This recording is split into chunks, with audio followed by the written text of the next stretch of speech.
मालूम है। ओम शांति। मुरली है 4 फरवरी 2024। अव्यक्त बाप दादा के मधुर महावाक्य।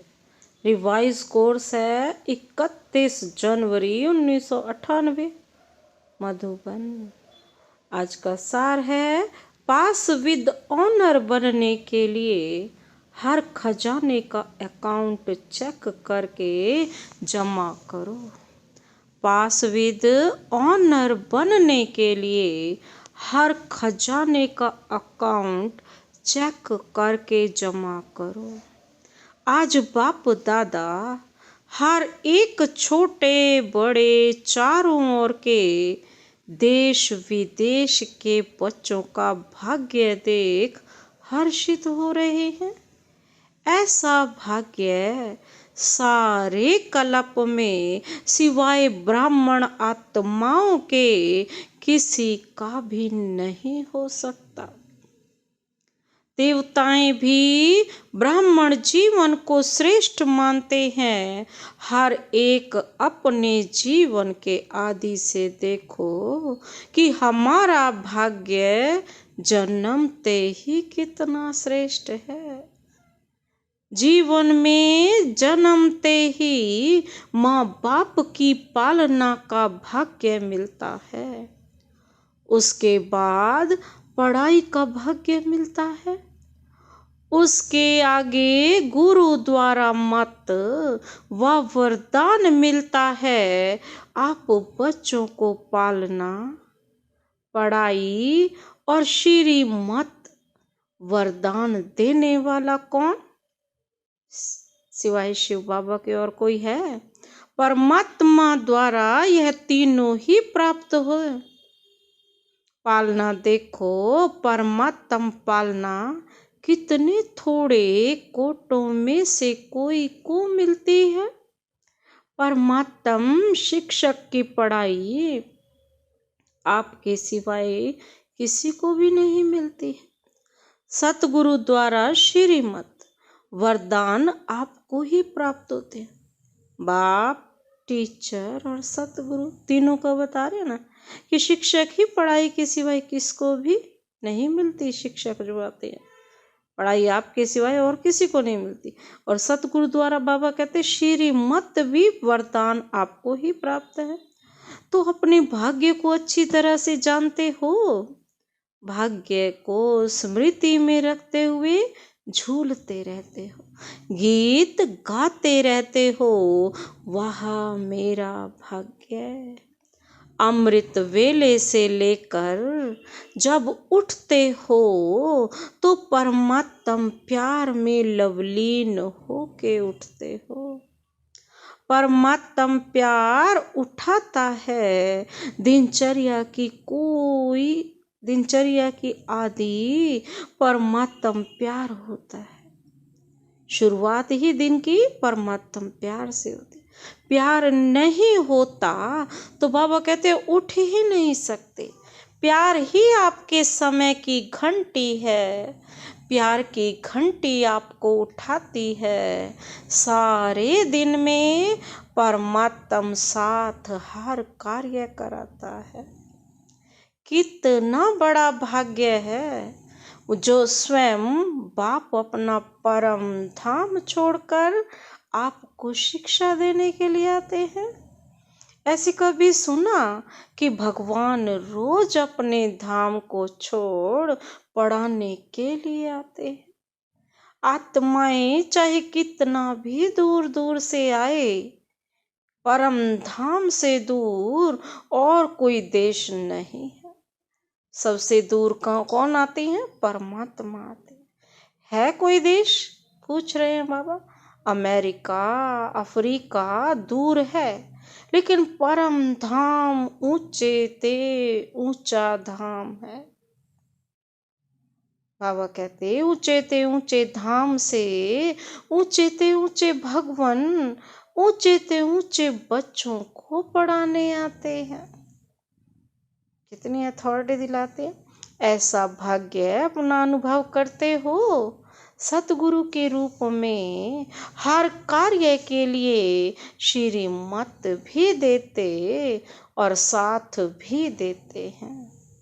सिर्फ मत नहीं देते, साथ भी देते हैं। आप क्या गीत गाते हो? मेरे साथ साथ हो कि दूर हो, साथ है ना? अगर सुनते हो तो परमात्म टीचर से, अगर खाते भी हो तो बाप दादा के साथ खाते हो। अकेले खाते हो तो आपकी गलती है, बाप तो कहते हैं मेरे साथ खाओ। आप बच्चों का भी वायदा है, साथ रहेंगे, साथ खाएंगे, साथ पिएंगे, साथ सोएंगे और साथ चलेंगे। सोना भी अकेले नहीं है, बाप को साथ लेकर सोना। अकेले सोते हैं तो बुरे स्वप्न व बुरे ख्याल स्वप्न में भी आते हैं। इसीलिए बाबा को हर पल अपने साथ सुलाओ, उनकी छत्र छाया में ही सो, बाबा कहते हैं। तो बाबा क्या कहते, अगर दफ्तर में जाते हो, बाबा क्या कहते, अकेले मत सोना। क्या करना, तो उठते हो तो भी साथ, सोते हो तो भी साथ, खाते हो तो भी साथ, चलते हो तो भी साथ। अगर दफ्तर में जाते हो, बिजनेस करते हो तो बिजनेस की आप ट्रस्टी हो, लेकिन मालिक तो बाप है ना। दफ्तर में जाते हो तो आप जानते हो कि हमारे डायरेक्टर बॉस बाप दादा हैं। यह निमित्त मात्र है, उनके डायरेक्शन से काम करते हैं। कभी उदास हो जाते हो तो बाप फ्रेंड बनकर बहलाते हैं, फ्रेंड भी बन जाते हैं। कभी प्रेम में रोते हो, आंसू आते हैं तो बाप पहुंचने के लिए भी आते हैं और आपके आंसू दिल की डब्बी में मोती समान समा लेते हैं। अगर कभी कभी नटखट हो के रूठ भी जाते हो, रूसते भी हो, तो बाबा कहते बहुत मीठा मीठा। लेकिन बाप रूठे हुए को भी मनाने आते। बच्चे कोई बात नहीं, आगे बढ़ो, जो कुछ हुआ बीत गया, भूल जाओ, बीती सो बीती करो, ऐसे मानते भी हैं। तो हर दिनचर्या किसके साथ है? बाप दादा के साथ। बाप दादा को कभी कभी बच्चों की बातों पर हंसी भी आ जाती है। जब कहते हैं बाबा आप भूल जाते हो, एक तरफ तो कहते हैं कंबाइंड है, कंबाइंड कभी भूलता है क्या? जब साथ साथ हैं तो साथ वाला भूल सकता है क्या? तो बाप दादा कहते हैं शाबाश बच्चों, में इतनी ताकत है जो कंबाइंड को भी अलग कर देते हैं। बाबा कहते कंबाइंड और थोड़ा सा कंबाइंड को भी अलग कर देती है। बाप दादा बच्चों को खेल देखते यही कहते हैं, बच्चे अपने भाग्य को सदा स्मृति में रखो। होता क्या है, सोचते हो हाँ मेरा भाग्य बहुत ऊंचा है, लेकिन सोचना स्वरूप बनते हो, स्मृति स्वरूप नहीं बनते हो। सोचते बहुत अच्छा हो, मैं तो यह हूँ, मैं तो यह हूँ, मैं तो यह हूँ। सुनाते भी बहुत अच्छा हो, लेकिन जो सोचते हो, जो कहते हो, उसका जवाब बन जाओ। बाबा कहते स्वरूप बनने में कमी पड़ जाती है, हर बात का स्वरूप बन जाओ। जो सोचो वह स्वरूप भी अनुभव करो। सबसे बड़े ते बड़ा है अनुभवी मूरत बनना। अनादिकाल में जब परम धाम में है तो सोचना स्वरूप नहीं, स्मृति स्वरूप है। बाबा कहते मैं आत्मा हूँ, मैं आत्मा हूँ, यह नहीं सोचना है। स्वरूप ही है। आदिकाल में भी इस समय के पुरुषार्थ का प्रारब्ध स्वरूप है। सोचना नहीं पड़ता मैं देवता हूँ, मैं देवता हूँ, स्वरूप है। तो जब अनादिकाल आदिकाल में स्वरूप है तो अब भी अंत में स्वरूप बनो।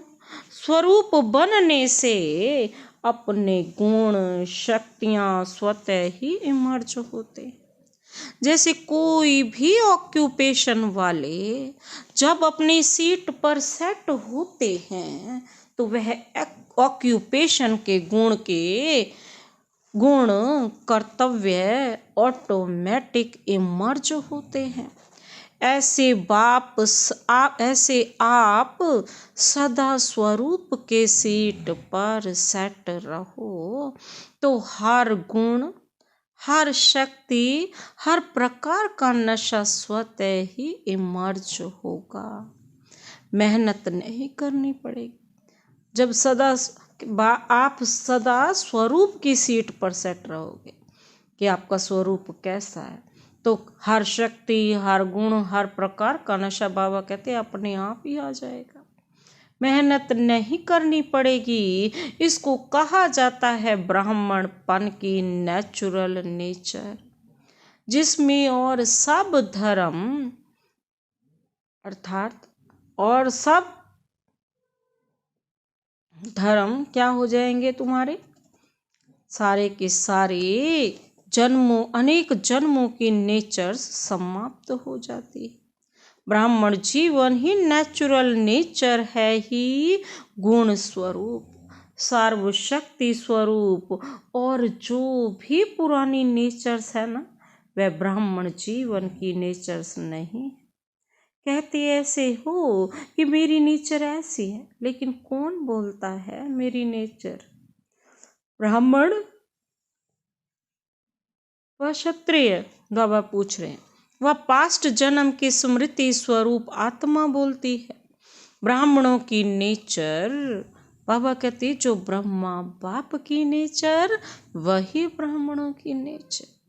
तो सोचो जिस समय कहते हो मेरी नेचर, मेरा स्वभाव ऐसा है, क्या ब्राह्मण जीवन में ऐसा शब्द मेरी नेचर, मेरा स्वभाव हो सकता है?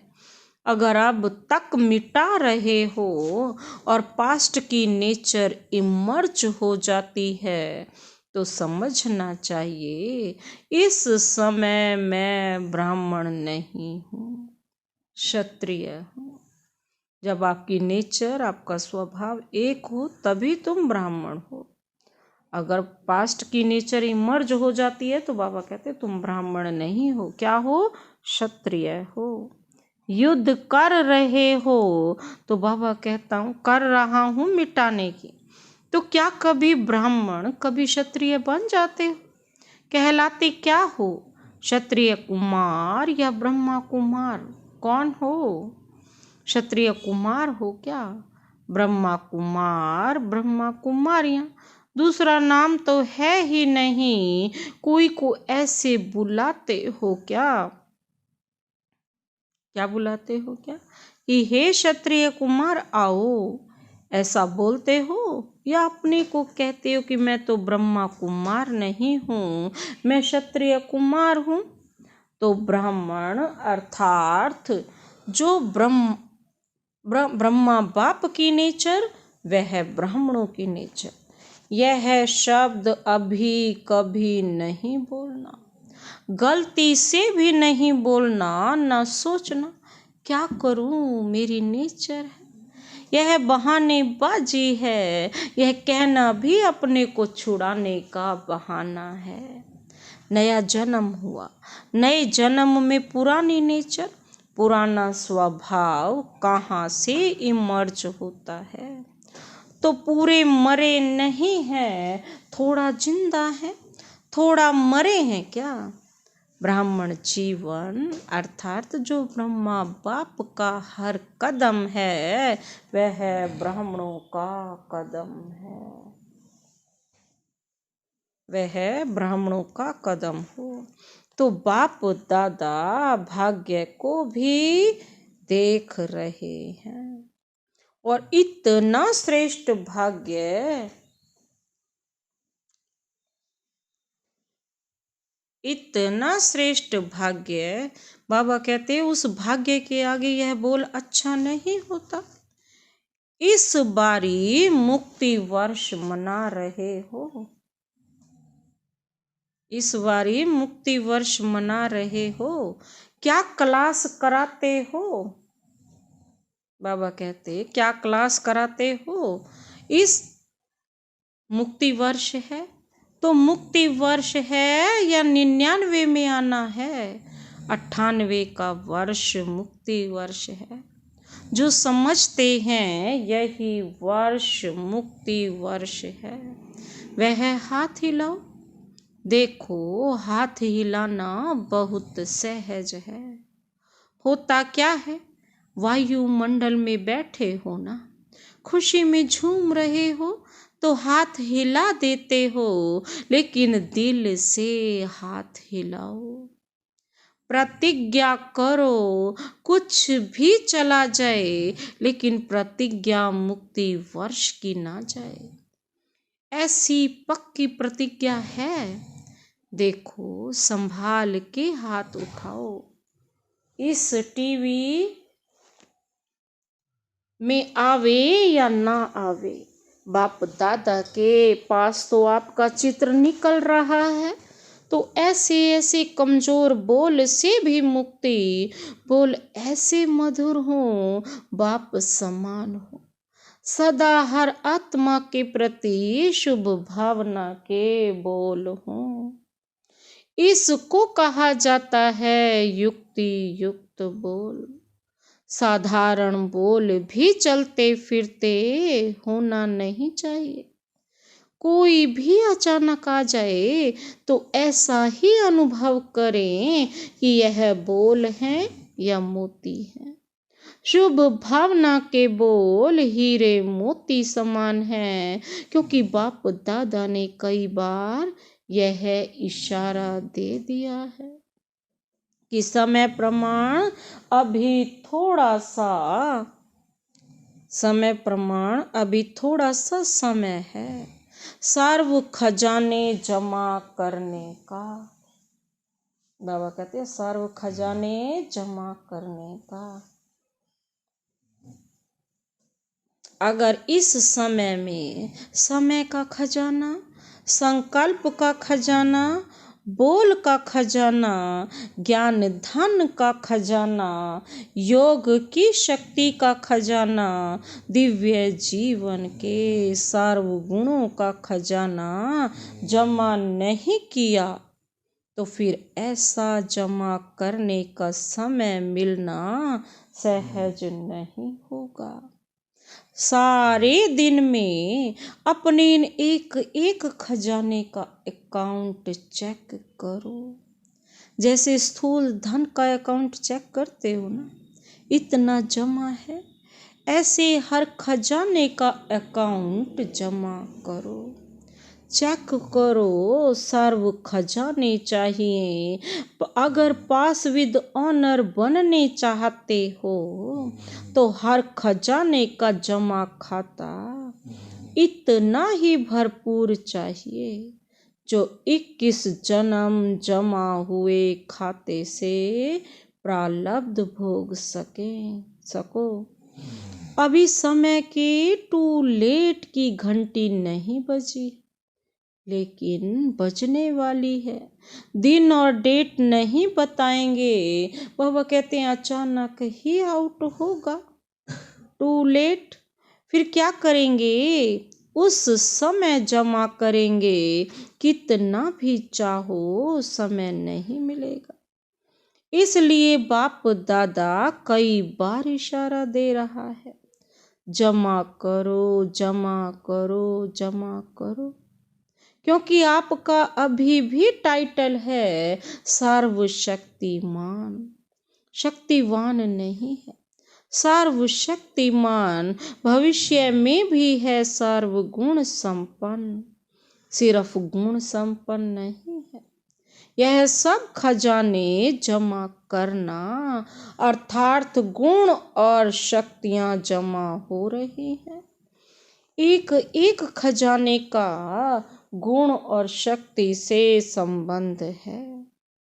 जैसे साधारण बोल नहीं तो मधुर भाषी यह गुण है, ऐसे हर एक खजाने का कनेक्शन है। बाप दादा का बच्चों से प्यार है, इसलिए फिर भी बार बार इशारा दे रहे हैं, क्योंकि आज की सभा में सब वैरायटी है।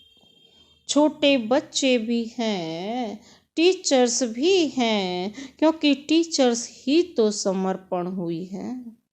कुमारियां भी हैं, प्रवृत्ति वाले भी हैं, सब वैरायटी है। अच्छा है, सभी को चांस दिया है, यह बहुत अच्छा है। बच्चों की तो काफी समय से अर्जी थी ना बच्चे, हमको मिलने का चांस कब मिलेगा? तो अच्छा हुआ, सब वैरायटी गुलदस्ता बाप के सामने है। अच्छा, बाप दादा की सारे विश्व की निमित्त टीचर्स के प्रति एक शुभ भावना है कि वे यह वर्ष कोई की भी कोई कंप्लेंट नहीं आनी चाहिए। कंप्लेंट के फाइल खत्म हो जाए।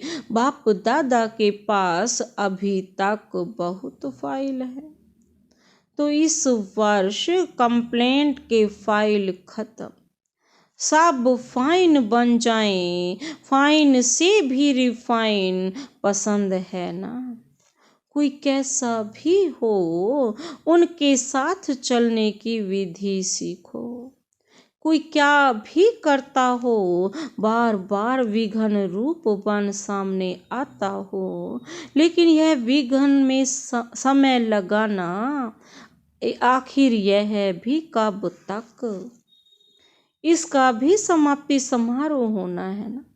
तो दूसरे को नहीं देखना, यह ऐसे करता है, मुझे क्या करना है? अगर वह पहाड़ है तो मुझे किनारा करना है, पहाड़ नहीं हटना है।